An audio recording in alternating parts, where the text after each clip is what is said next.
Welcome back, friends. In this video, I'm going to show you a whole hodgepodge of different little things that concern the project we've been working on. So first of all, I'm going to give it a launch in its current form.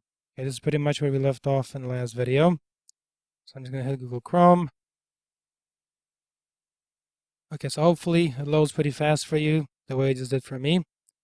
And the first thing is this, take a look. If I input some stuff into the enter date box, and then input and enter an email and some name, and I hit submit, on the bottom, if you look carefully, get an error message. You see that? SQL datetime overflow must be between 11/17/53 and 12/31/9999. So that's a problem, right? Okay. So again, I'm showing as many different things as I can think of. So imagine I have a box, and maybe you want to do one of these. Take a look at what I mean here. I'm going to shut this down. So click X. Okay.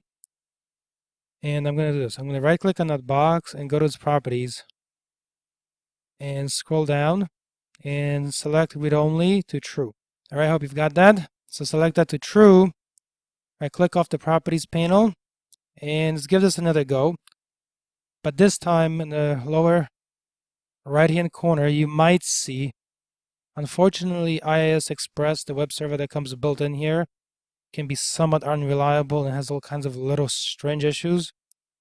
So right now, lower right hand corner, I see it when I hover my mouse over it, says IIS Expres. So right click on it and then go here. Okay, and then launch it from here. Launch the website the way I have it. But before you do it, to be sure the changes are visible, build it. So go to build and then build a solution. So make sure everything takes. Okay, so build it first. Now go back to IIS Expres, right click, go over to the name of the site, and then HTTP localhost : whatever the port is for you. All right, give that a chance to load here. Let's see what happens as a result. Okay, and as you can see, this takes a reasonable amount of time. And now we have this box and we can click on it, but we can't actually type text into it anymore. I just wanted to show you that. Keep in mind, of course, you may just put a label there instead of a box. The general principle is the less information people enter and the more you can enter automatically is better, right? A date is something that should just be basically saved automatically anyway. We could do that even in SQL Server, but here I wanted to show you all these little things. All right, so I'm going to close this for a second. Okay, make sure it's shut down. Good. The next stage, I'm going to do this. Take a look. I'm going to go to default.aspx and source view, and I'm going to simplify the code. So take a look. I'm going to scroll up. And remember, we put the calendar inside a div, and we put this date box within a div also. So what I'm going to do now is strip them away. I'm going to strip that div away from around the text box here. I'm going to strip the div away from around the calendar object, like that. Just strip it away. But we still want the same behavior, right? So we can't just strip away and expect the same behavior. We've got to strip away and then replace with code that will generate the same behavior. So how do we go about that? Take a look. It turns out that a calendar like this, you can get its ID. So I'm going to show you something here. Imagine we have it just in this form. So go back to design view for a second. And remember, because the div had to it applied display : none, once we remove that, the calendar becomes visible in the preview, right? Because the display : none is no longer being applied. So you can see it here. I hope that's clear. I'm going to give this one more go. And keep in mind this calendar object. It's got an ID of calendar1. Okay, I'm going to hit Google Chrome for a second. Let it load. And you see what's happening? It's spinning a little. Unfortunately, as you can see, IIS Expres is a thing of questionable character. I'm just going to force shut it down. And let's see, do we still have the server down below? Make sure you build this, right? Just give it a build. And then go over here. It's still visible. So go to IIS Expres in the lower right-hand corner. And then go to localhost instead. Let's see whether we can load it that way in a more reasonable period of time. Okay, that worked. Now remember, the display none is gone. That's why the calendar is showing. But take a look here, right click, and then go over to inspect. Look at the inspect here carefully. So this is the code that's generated and sent over to the browser. All right, I'm going to go into the body section here, expand the form. And then again, I know there's a lot of stuff happening here. So you have to look through it carefully. Okay, expand the div named main. All right, go through that. And you see this table right here. You see where it says table ID equals calendar 1. So what originally starts as a calendar in ASP.NET is converted ultimately, as you can see, to a table object, which is just an HTML element. So theoretically speaking, you should be able to grab it with JQuery. That's the idea here. Keep that in mind. Not theoretically, factually, practically speaking. So I'm going to close this. So to do that, I'm going to take the following steps. All right, switch back to source view, and then where were we here? Let's see. Okay, so remember we got the calendar. Its ID is 1. In HTML, it gets rendered as basically a table. And we have this box here that also gets rendered as a simple HTML element, okay? So that means you can use jQuery in both. How do you do that? Take a look. I'm going to scroll down to the bottom this time, and I'm going to take the jQuery from the top and put it on the bottom just to show you that you can and explain why. So let me do that now. I'm going to take it from here, the jQuery from the top, right-click, copy it, and then just pull down to the bottom. And then after the form, now on the bottom, throw in just jQuery in one place like that. Now remember, let's go over this a little bit in more detail.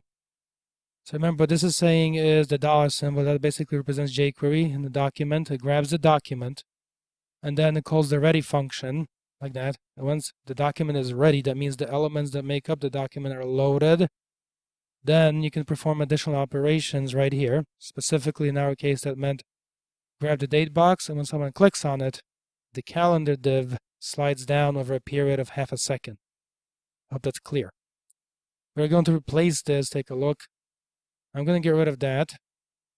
Now you might ask, why can I do that? And the answer is because it's been designed that way. That's all. They're equivalent. So when you see this code here, like that, without the document, closing parentheses, dot ready, opening parentheses, they're equivalent. It's been designed that way. This will still work.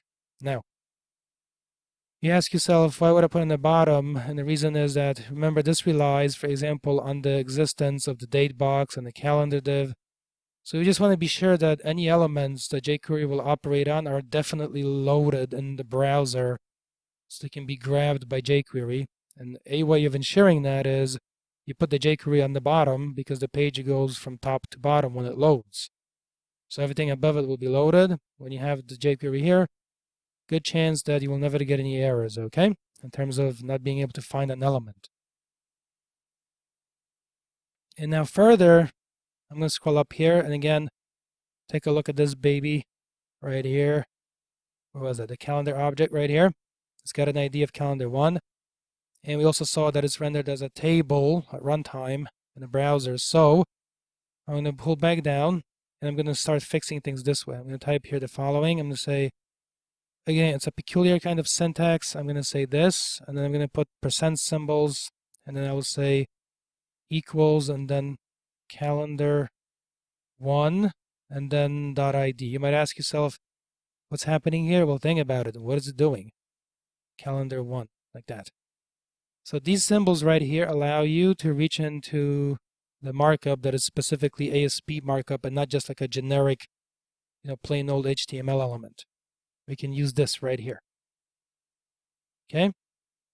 I hope you've got that. So, and never mind the red underlining for our purposes. Now, where else are these symbols used? Right here, right? So such a peculiar combination of symbols. So go to the top of the page like this. Look.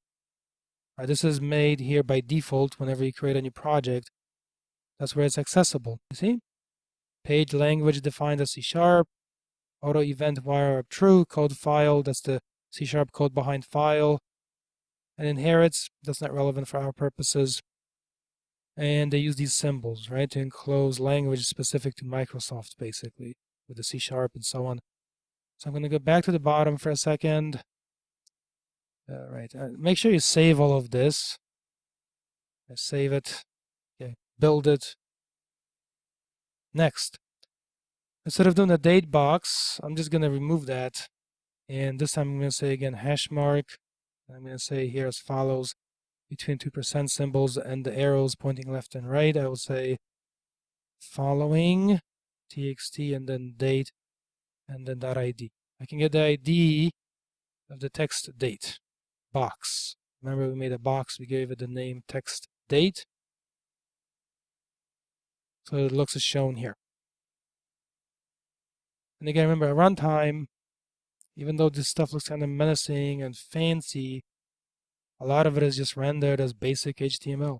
That's it. That's what the browser understands, HTML. Okay? Again, save it. As soon as you make any change, save it. Now I'm going to give this a run. I want to see whether this will work. Remember that in the top we have still this original jQuery block right here. I'm going to leave it there for a second because I want to see whether there's any interference when you have two of them. So hit Google Chrome for a second. Let's see what happens. Okay, now we're getting build errors. We can fix that. Let's take a look. They show up on the bottom usually. All right, let me pull this up as much as I can. So here, put in the equals like that. Okay, just put in the equals. And then it will work. There you go. Okay, give it another build. Okay, so hit Google Chrome here. And as you can see, unfortunately, we're getting one of those things where it starts spinning. So we'll try it the other way now. Okay, so down below, go to IIS Expres and try it from there instead. That seems to be a little more reliable from time to time. There you go. Okay, perfect. So take a look here. Notice the calendar is showing. So first of all, we need to hide the calendar also when we launch the page. So let's take a look at that effect. I'm going to shut this down. And then go to the top. And remember this fundamental fact that regardless of how scary it seems to look here, not scary, I mean, obviously, it's just a bit complex. It's ultimately rendered as basically just HTML. So the question is, can you add styling to it the way you add styling information to HTML elements from the style sheet right here? Remember that? Can you apply ideas like this to ASP elements? And the answer is yes. Take a look down below. Spread this out here.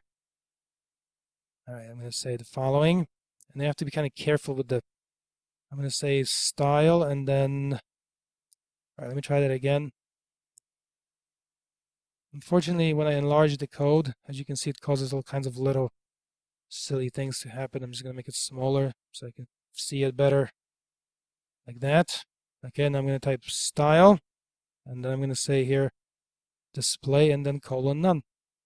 So what is this proving to us? It's proving that you can apply style information to an ASP calendar object the way you can to a div or any other HTML element, basically. That's all. So now let's observe the result when we run this. I'm going to use IIS Expres. And let's see whether this will load corrected or not. And notice that it's still showing. So that's suggesting something important. Let me shut this down. And the suggestion is go to build it. Make sure you build it first. Okay, compile it, build it, generate all the files, update it. Okay, go back to IIS Expres. Localhost. Give it a second. Okay, and now it's hidden. Good. You click on the box and it opens up, so it's working as expected. Very good. You can still insert a date from here into the box, so that works as expected. All right, you can still navigate through this. Now, that still has the problem, right? That is, I still think that when you click on navigate from month to month, for that case, the calendar panel should not disappear. But right now, when you do that, as you can see, it does. You see? So that is something to consider potentially fixing, obviously. And let's see, I'm going to shut this down. Another thing that I want to show you, especially with the launching of the browser, and sometimes it takes way too long. So I've shown you how to do it by hitting Google Chrome and then force shutting it down.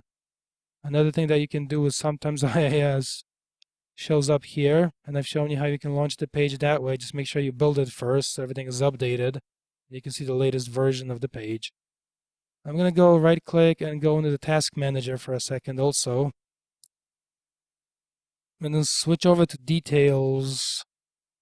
And sometimes another thing that can happen, you see these con host things here? They can also interfere. There's so many little issues. So in that case, remember you can right click and you can just end them as tasks. Okay, just right click and end those babies. Like that. So different things work for different people as far as that is concerned. All right, hit Google Chrome for a second. Okay, and you see now it's loaded directly by hitting Google Chrome. So unfortunately, somewhat mysterious, but it is what it is. And I'm going to input one whole record this time. I just want to make sure that it saves. I hit submit, and notice it's updated automatically on the bottom. You can delete that. That's good.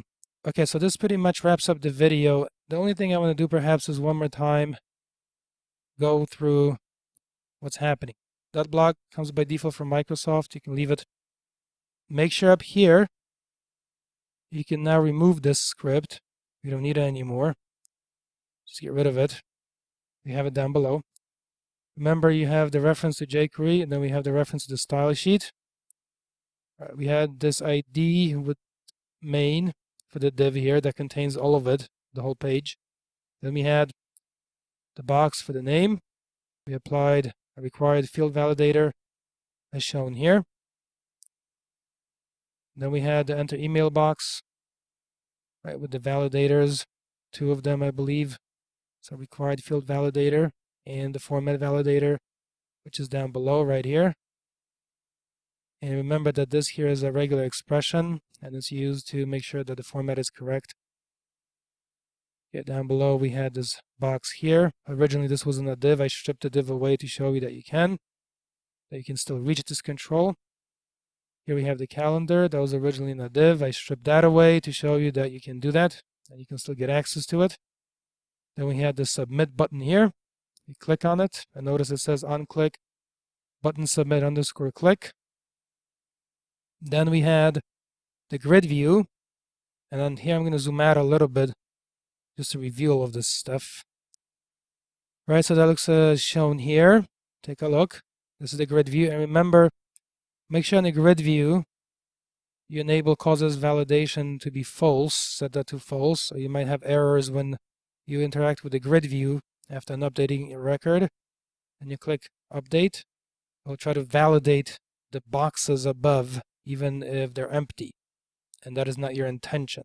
All right, down below, remember this here is the connection string business that we had. Right, so you have the delete command by the ID. We're deleting by the ID. You have the insert command. This is all stuff we have seen before. You have the select command. We've seen that before. I'm going to split this over 2 lines here if I can. Let me see. That's right. So select command. Then we have the update command as shown here. And remember, with the at name, parameter, the ID up here, another parameter, and then these here are also parameters, right? At email and at date added, where at ID and at name, those are all parameters. Down below, you have information about the parameters. So for the delete parameters, the name of that parameter is ID and the data type is integer 32. So remember up here you have the parameters like name, email, date added, and down below you have information describing those parameters. That's what this is, okay, right here, see? So for the insert parameters, notice that this here says DB type or database type date. All right, and then down below we have the update parameters. Again, that looks like this. And again, notice that for the date, it's more specific than for the other ones. For like the name and the email, it's just string. But for the date, it's a specific format. So as you can see, it says DB type. And let's see, and this lastly on the bottom, we have the JQuery to wrap it all up and add some functionality to things.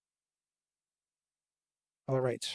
I've saved this project on the lesson resources as a zipped up file, not as individual PDFs. And you should be able to then just expand that file and then access this code here. Obviously, something like the connection string, which remember is stored over in web.config, right? The connection string, this bit right here, right? That will be specific to your computer, but the rest of it should be the same. Okay, if you name it connection string the same as I did, that should be the same, but this here should be specific to your computer, specifically the data source and then the name of the computer. The rest of it could be the same, right? Because if you install it, it's going to be SQL Express, the same name and so on. But the name of the computer specifically very likely will be different. All right, I'm going to save all of this and switch to back to design view for a second. And that is it. I'll see you in the next one.